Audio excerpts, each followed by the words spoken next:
On a commencé la lettre aux Hébreux. En deuxième partie, je vous propose... À un moment donné, il faut y aller, hein. Je vous propose l'Apocalypse. Je vous connais. Je suis sûr que vous attendiez ça depuis un bon petit moment. En même temps, c'est touchant parce que qui dit l'Apocalypse, dit la fin de la Bible, dit aussi, quand même, on s'y achemine, la fin du podcast. Ah, sortez les mouchoirs! Bon, on n'y est pas encore. Pour l'instant, laissez-moi vivre dans le déni. J'ai pris trop de plaisir à ce podcast pour envisager qu'il puisse se terminer un jour.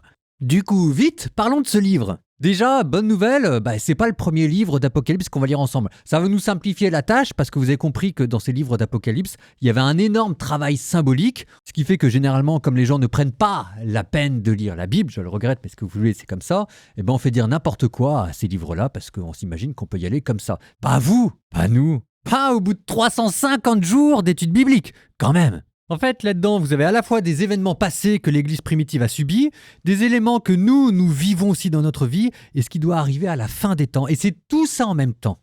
Et maintenant, sur la date de la fin du monde, je vous rappelle ce que disait Jésus, quant à l'heure, il ne vous appartient pas de le savoir. En fait, si vous voulez comprendre l'Apocalypse, et je reviens toujours à Saint Paul, que décidément on n'arrête pas d'enterrer, c'est le plan A de Saint Paul qui vient de tomber à l'eau, et malheureusement l'Église avait tout misé là-dessus, et maintenant il faut passer à un autre plan.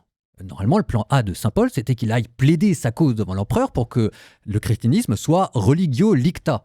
Sauf que manifestement, ça n'a pas marché. Il commence à y avoir les premières persécutions par l'Empire romain, pas par les Juifs, par l'Empire romain contre les chrétiens. Et ça fait mal. Alors déjà, il y avait la persécution de Néron.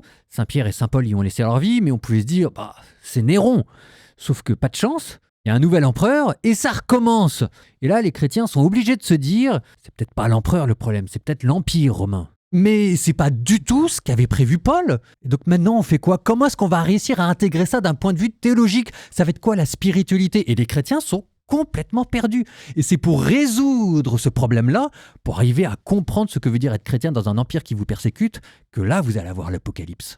Et la grande leçon de l'Apocalypse, c'est de vous dire que le combat que vous vivez sur Terre, il trouve son origine dans un autre combat qui a déjà eu lieu dans le ciel et que en haut, la victoire a été déjà donnée. Simplement, elle n'est pas encore descendue sur Terre. Mais ça vous oblige à lever les yeux et en levant les yeux, de voir les choses autrement. Une image qui me parle, c'est j'imagine une bataille navale, je ne sais pas pourquoi. Et alors au début, quand on est nouveau dans la bataille, on s'aperçoit simplement qu'on est pris dans les tirs d'un bateau qui est juste à côté de nous. Puis au fur et à mesure qu'on devient habitué, on s'aperçoit que le champ de bataille est un peu plus large. Puis tout d'un coup, on invente les lunettes, on s'aperçoit que ça va encore plus loin. Et puis tout d'un coup, on invente les radars. On s'aperçoit que c'est la Terre entière qui est prise sous le champ de bataille. Et puis tout d'un coup, on invente un nouvel outil de détection. Ça, c'est Saint Jean qui a ses visions. Et là, on s'aperçoit qu'il y a une bombe atomique qui a déjà été envoyée, qui a déjà explosé et qui nous a déjà donné la victoire, mais que c'est pas encore arrivé jusqu'à nous. Et à ce moment-là, vous revenez, à votre petite bataille. C'est toujours la même bataille, mais c'est plus du tout la même bataille. Alors, cette vision, c'est Saint Jean qui va la voir. Saint Jean, oui, mais lequel? Qui a écrit l'Apocalypse? Il y a un débat à ce sujet. L'auteur du livre de l'Apocalypse se présente comme étant Jean l'Ancien, qui n'est nulle part formellement associé à Jean l'Évangéliste. On dit c'est le même, c'est pas le même. Il y a un Papias, un évêque de Hiérapolis aux alentours du IIe siècle qui vous dit qu'en fait ce sont deux personnes différentes. Sauf que Papias, on a d'autres témoignages plutôt négatifs de lui. On a Eusèbe le Césarée qui nous dit que Papias en fait c'était un homme à l'intelligence assez courte. Super, on fait quoi maintenant? Alors on a un deuxième témoignage. C'est un témoignage qui est assez crédible, c'est Irénée de Lyon. Et Irénée de Lyon, c'est pas n'importe qui pour le coup. Irénée de Lyon, c'est le premier évêque de Lyon, mais qui a été lui-même formé par Polycarpe de Smyrne, qui lui-même a été formé par Saint Jean l'évangéliste. Saint Irénée, premier évêque de Lyon, c'est le disciple du disciple de Saint Jean. Et Saint Irénée, il nous dit que c'est Saint Jean qui a écrit et les évangiles, et les lettres, et l'Apocalypse. Irénée, c'est une vraie autorité. Si jamais on enlève Irénée pour dire on le croit pas, on est bien embêté pour dire quoi que ce soit de l'église primitive. Donc moi, j'avoue, c'est plutôt quand même du côté de Saint Irénée que je vais me ranger pour dire que c'est à la fois Saint Jean qui a écrit les évangiles, l'Apocalypse et les lettres de Jean. Ce qui n'est pas clair, c'est est-ce que c'est Jean lui-même ou est-ce que c'était l'école de ses disciples qui gravitaient autour de lui? Parce que de manière claire et nette aussi, il a fondé ce qu'on appelle une école, l'école johannique. Jean, on l'a vu au début des Actes des Apôtres, il suivait comme son ombre Pierre. Sauf qu'avec le départ de Pierre et Paul à Rome, il faut envoyer quelqu'un à Éphèse. Éphèse, je ne présente plus, on en a parlé en long, en large et en travers, c'est la grande capitale religieuse de l'Est de la Turquie. Du coup, Jean, l'apôtre, déménage de Judée et s'installe là-bas. Peut-être qu'il a vu Timothée, ça on ne sait pas pour le coup. À Éphèse, il fonde une école, et toujours d'après Irénée, rédige les évangiles et les lettres de Saint Jean qu'on entendra plus tard. Saint Jean est à Éphèse quand éclate une nouvelle persécution. Cette fois-ci, c'était plus Néron l'empereur, c'était Domitien, un homme brutal et autoritaire, et qui va renforcer le culte impérial. Et donc là, la persécution ne devient plus uniquement liée à un empereur, mais à un système impérial. C'est ça la grande différence. D'où les premières persécutions. Pas des persécutions globales, mais des persécutions localisées. Et Saint Jean, qui était à Éphèse, se retrouve exilé dans une petite île au milieu de la mer Égée en Grèce, qu'on appelle Patmos. Et c'est là que notre Saint Jean a eu sa vision et qu'il comprend que les combats de l'Église sur terre sont liés à une autre bataille dans le ciel, une autre bataille qui a déjà été gagnée, sauf que personne ne s'en est encore rendu compte. Alors plus tard, il sera libéré, il mourra à Éphèse, et ça c'est un autre sujet. Aujourd'hui, on y va tranquillement, j'avais beaucoup de choses à vous dire, donc juste le chapitre 1, la grande vision inaugurale. D'accord ? Bonne écoute.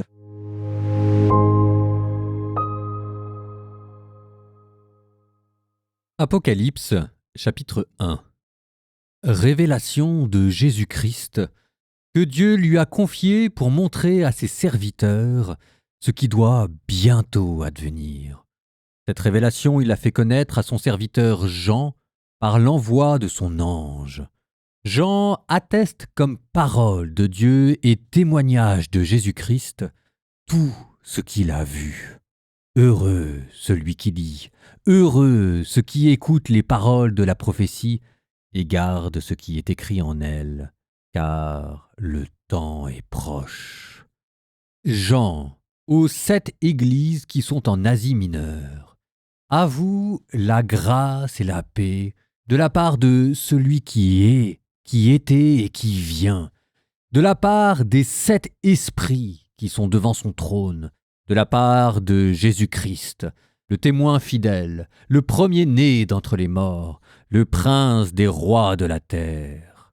À lui qui nous aime, qui nous a délivrés de nos péchés par son sang, qui a fait de nous un royaume et des prêtres pour son Dieu et Père, à lui la gloire et la souveraineté pour les siècles des siècles.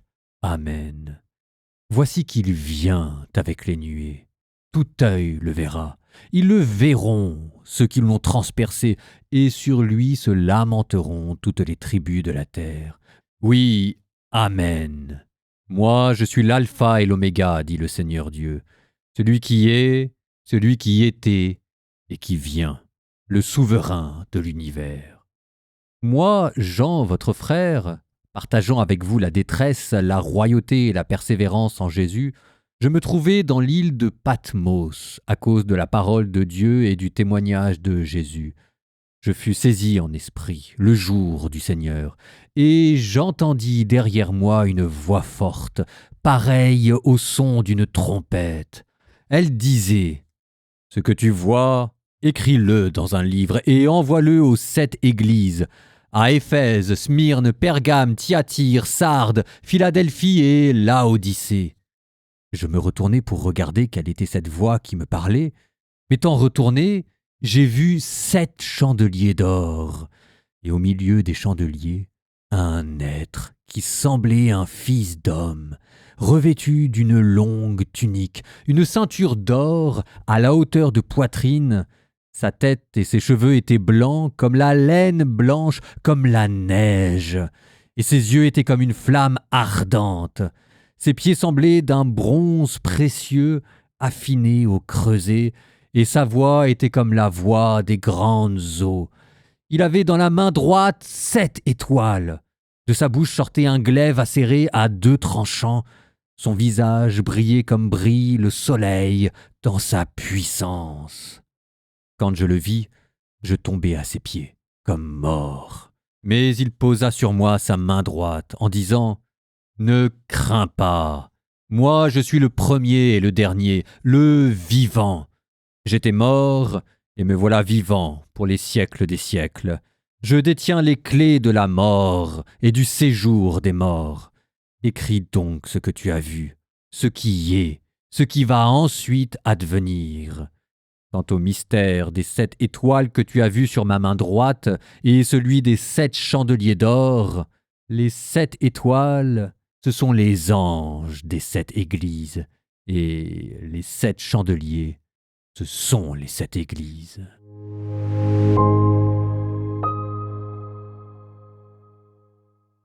Bon, ça va être difficile de tout dire, hein. Chaque verset est surchargé de sens. Enfin, regardez juste le premier verset. Révélation de Jésus-Christ. Apocalypse de Yeshua al-Mashiach. Apocalypse, le dévoilement de quoi? Du mystère Saint Paul, hein. Le grand dessein de Dieu sur les siècles. Il culmine dans quoi? Il culmine dans une personne, Jésus-Christ, que Dieu va enfin dévoiler et révéler, mais cette fois-ci dans la gloire et non plus dans la souffrance de la croix, et dont Dieu est le mode, la gloire, l'Esprit Saint, qu'il va confier à Jean par l'intermédiaire des anges, schéma classique de l'apocalyptique juive, pour qu'il en témoigne au reste de l'assemblée des chrétiens. Et il doit dire ce qui doit arriver bientôt. Ce qui doit arriver bientôt, non pas au sens d'un calendrier, mais au sens de l'imminence, de l'urgence.